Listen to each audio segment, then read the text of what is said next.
This is the Investor Connect podcast program. I'm Hall T. Martin. I'm the host of this show in which we interview angel investors, venture capital, family offices, private equity, and many other investors for early stage and growth companies. I hope you enjoy this episode.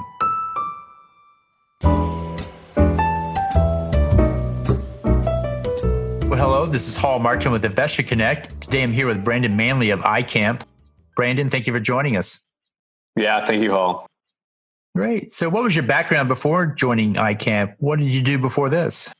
Actually, my background is technically in software development, but I don't have one of those classic stories for becoming a software developer, to be honest. I grew up always thinking not that it's the most exciting thing, but I grew up always thinking I was going to be a lawyer. And I was doing sort of the philosophy, political science, pre-law track, but I really saw by the time I was, that age in college that I was more interested in business.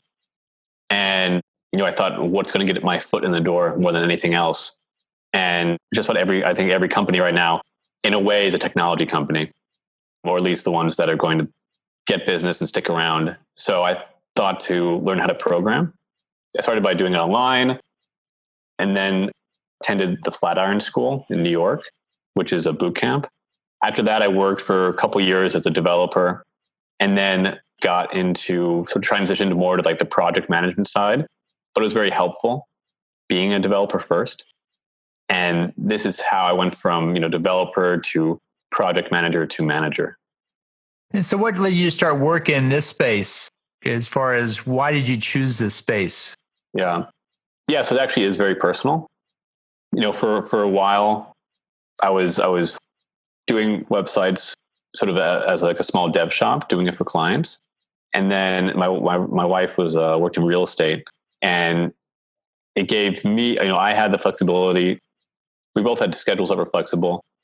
I had a workspace that was flexible, and we started thinking about kids, et cetera. Now we have two, and actually a third one's on the way. But we moved back to where I grew up, which is in Southampton, New York. Anyone from New York is probably familiar with the Hamptons. I grew up here, but every summer, and now because of COVID, all the time, we have a very select group of people who spend their time here. And when we were here, year round, it's different. Now it's different again, but there just aren't as many enrichment opportunities for kids. And so we started thinking about what kind of program do we want for our kids that is not here? Okay, we had a list. Okay, what can we do? And given my background in technology, that's where iCAMP was born. Can you tell us a little bit about iCAMP and what it is and what you're doing there with it? Yeah. So iCAMP is a STEAM education program. So the idea is that for us, we think creativity and technology, are two sides of the same coin. I always tell people that writing code is like doing, creating a great piece of art. It takes just as a different type of creativity, but creativity nonetheless.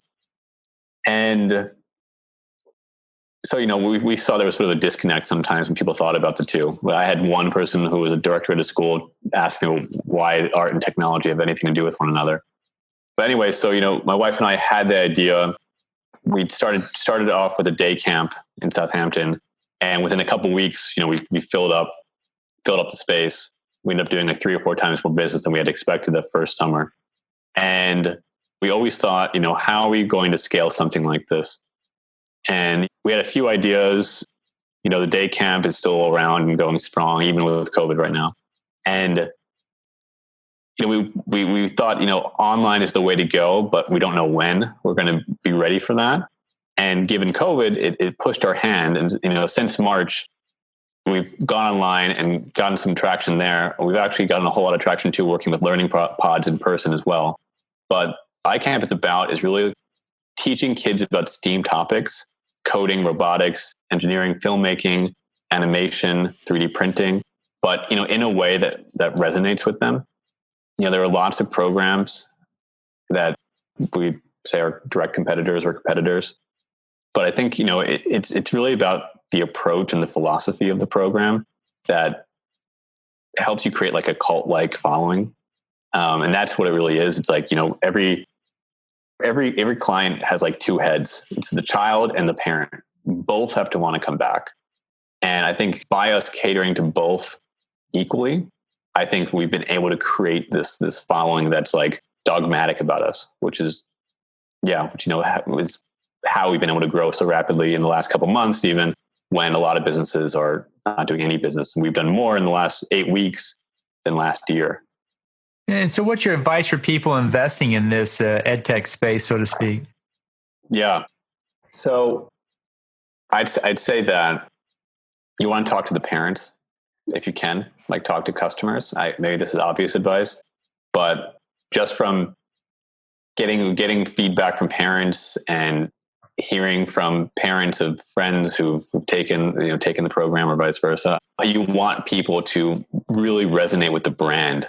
And maybe this is like, for everything, but there's just so much competition that if there are people who want to use us no matter what, I think this is very powerful. And also if you have kids, I'd say try to enroll in some classes. Now that we're online, you can take a class from anywhere.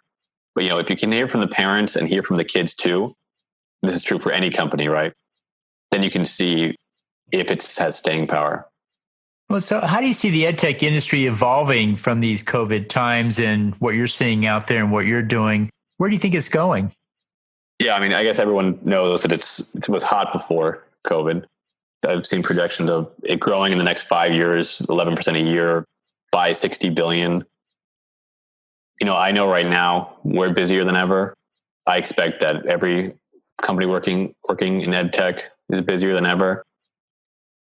I don't think anyone knows exactly where things are going to settle, but I expect that education is not going back to the way it was done beforehand, not completely at least.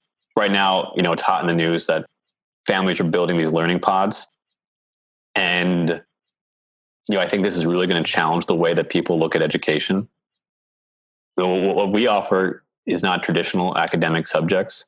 However, we'd like to think that we offer topics or education in topics that are very practical for like a long-term job security. So obviously we know that adults, college students, I took this boot camp at Flatiron, right? But I wouldn't be surprised if more and more parents start looking at this alternative education as a way of like filling the gap that's being left now that schools are no longer full-time. That's great. And did you mention the growth rate, or what is the growth rate of this type of education? Yeah, so it was projected to be between 2018 and 2023, about 11% a year.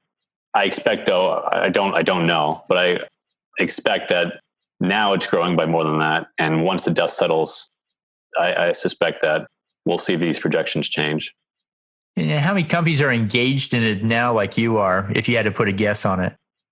Yeah, I mean, there are 5 or 6 really noteworthy players. There are lots, right? And there are lots of companies like ours who trying to transition from being more of a local program to being a national program.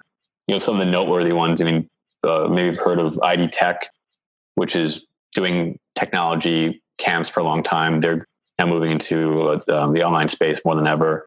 Varsity Tutors, Tutor Me Out School, Junie Learning. There were 5 or 6 medium-sized to larger-sized players that have been in the space and are looking to, each of them has a different sort of niche or different sort of like unique selling proposition, different philosophy on education. But you're seeing them all adapt different ways to the way the education landscape is changing right now really rapidly. And so what do you see as the challenges in this space for this new pod training that you're doing? What do you think is the issues or hurdles that it has to overcome? Well, I mean, it has to overcome the ones that you've always had to. Talent, and just the instructors, the training of the instructors, having that consistent uniform experience from class to class. I mean, of course, that's always a challenge. But now it's like, being one step ahead of what the consumer is asking for. And now it's changing so quickly. We got very lucky, for example, in that we foresaw that this summer people will be potting up for doing summer camp. And, we probably worked with about 200 families in our area this summer every week doing these private camps. And that's an example how, we got lucky in foreseeing this. And now the same things are happening again this school year. And, based on people's economic backgrounds, their views on education, every family are handling it differently. But right now the challenge is pivoting to provide the service that you as a company are best suited to provide and where you are likely to find the most success in your predictions in terms of what your audience is going to be asking for. Because, us, for example, we have 2 or 3 services where we're betting on come the fall, given the way we think things are going to go. So what exactly are those services that iCAMP offers, and how do you fit into the overall landscape? What piece are you doing? Yeah. We started just by luck of where we are, where I'm from, in a more affluent area. And so this is, the clientele that we're used to dealing with. And, I always like to say to the team that, I feel like we're in the hospitality business. I like to, we focus on this audience because this is the audience we ended up with. It's lucky that it's an audience that is willing to spend money on education. At the same time, there are challenges because you really have to be providing the best service, both in the class, outside the class. What we're looking to do, or what we'll be doing this fall, is on the online, we'll have semester-long courses that are open enrollment. We'll have one-on-one tutoring in specific topics. We'll be having private group or pod semester-long sessions that people can sign up for, and we can craft the curriculum and the schedule around your pod. In the in-person front, we'll be doing also pod enrichment. So you can tell us the hours and the days you'd like us to come for the semester, and we'll come and we'll do the STEAM enrichment around your school schedule. We're doing virtual school supervision and enhancement. So we have families who they're not going back to school, but they're still paying, $50,000 a year for their private school. But the school's only doing, whatever, it's 9 to 12 and 1 to 3 or something like that. And the parents want to still have a normal life, get work done, not have the kids all over them, which I can relate with as a parent. And so we're sending our instructors to supervise the kids while they're in virtual school, to help them, as well as during those downtimes to provide enrichment.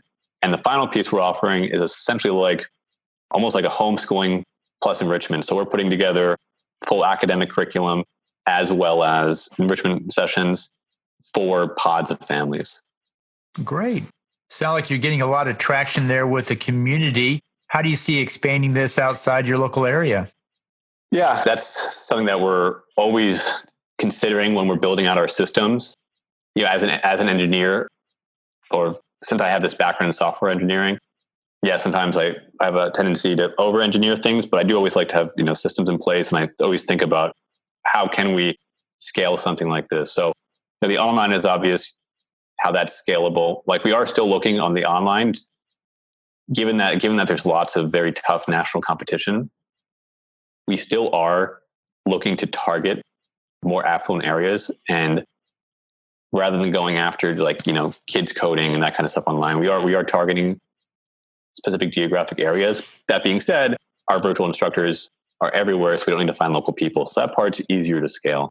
In terms of the scaling in person, the idea is to do this something similar in that we find similar geographic areas. Like the next location we're probably going to be opening up shop would be in Greenwich, Connecticut, which is nearby and is very similar clientele. And the idea here is to empower the instructors the same way we're doing here, through training, through curriculum, and through handling the operations for them. Right now, I can tell you, for example, we probably have 30 instructors who are working for us in the area, and we don't ever meet any of them face to face. All of our training all of our onboarding is done remote.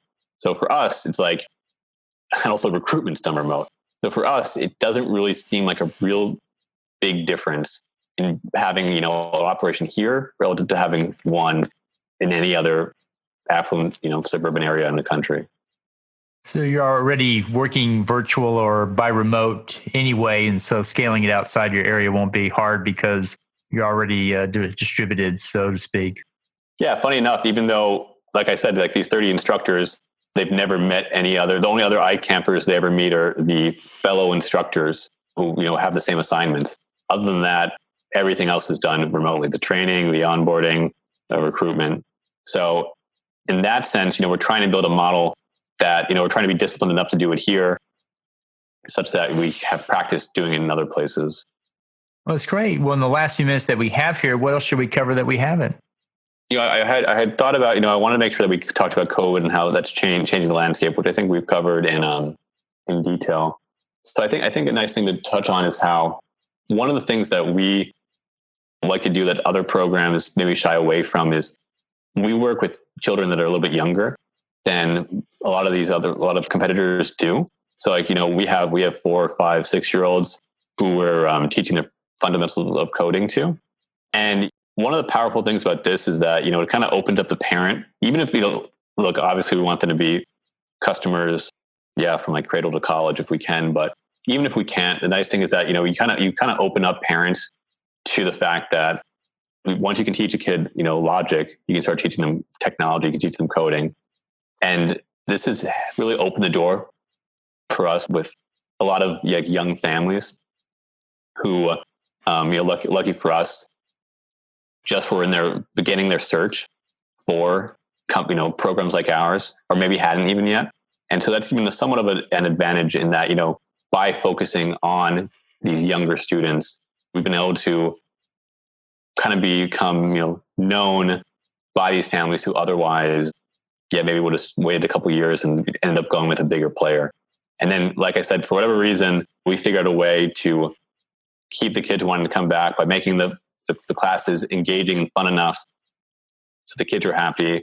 We also leverage the gamification aspect that I think all the kids also like.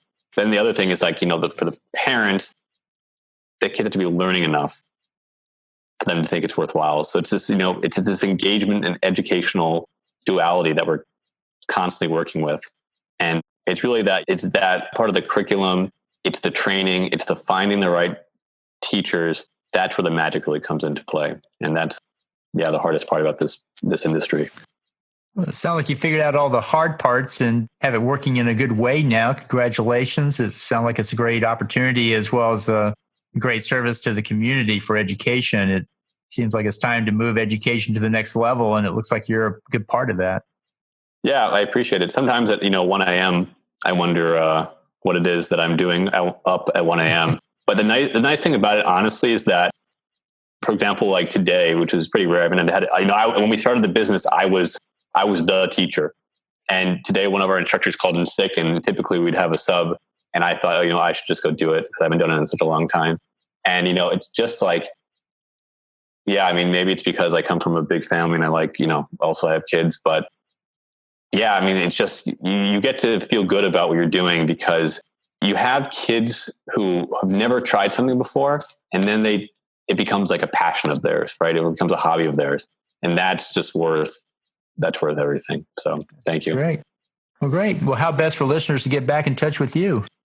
Yeah, the best way is to enroll in one of our classes. No, just kidding. You can check out, of course, like LinkedIn, or also it's easy to remember, iCAMP.com. Great. We'll put those in the show notes. I want to thank you for joining us today and hope to have you back for a follow-up soon. Okay. Thank you very much. Thanks so much. Investor Connect helps investors interested in startup funding. In this podcast series, experienced investors share their experience and advice. You can learn more at investorconnect.org.